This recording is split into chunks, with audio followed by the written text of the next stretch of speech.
চট্টগ্রামে ৭০ থেকে ৮০ লাখ মানুষের বসবাস। নগরে বসবাসরতদের মধ্যে ৭০ থেকে ৮০% ভাড়াটিয়া। বছরের শুরু থেকে শুরু হয় নগর জুড়ে বাসা বদলের হিড়িক। বেশি ভাড়া দিতে না পারায় সীমিত আয়ের মানুষের চাহিদা থাকে কিছুটা কম ভাড়ার বাসায়। নতুন বছর আসতেই বাসা ভাড়া বাড়ানো যেন নিয়মে পরিণত হয়েছে। আবার বাড়িওয়ালার স্বঘোষিত সার্ভিস চার্জের নামেও ভাড়া বাড়ানোর অভিযোগ রয়েছে। সেই সঙ্গে নতুন বাসায় উঠতে গেলে অ্যাডভান্সের নামে কয়েক মাসের বাড়ি ভাড়া একসঙ্গে দেওয়ার অলিখিত নিয়মও রয়েছে। মূলত নগরীর জামাল খান, হ্যামসেন লেন, আন্দরকিল্লা, পাথরঘাটা, এনায়েত বাজার, লালখান বাজার, নাসিরাবাদ, আগ্রাবাদ, বারিক বিল্ডিং সহ বিভিন্ন এলাকায় অস্বাভাবিক হারে বাড়ছে বাড়ি ভাড়া। বাড়তি বাড়ি ভাড়ার মূর্তিমান আতঙ্ক হয়ে আবির্ভূত হয়েছে ভাড়াটিয়াদের কাছে।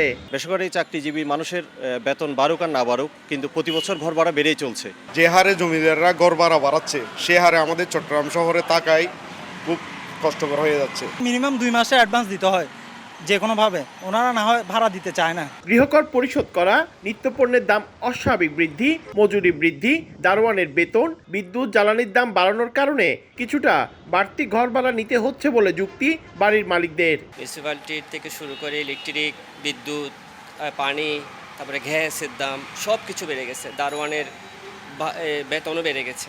দারোয়ান আগে আমরা 7-8 হাজার টাকা দিয়ে নিতাম, এখন 15-20 হাজার টাকা লাগে।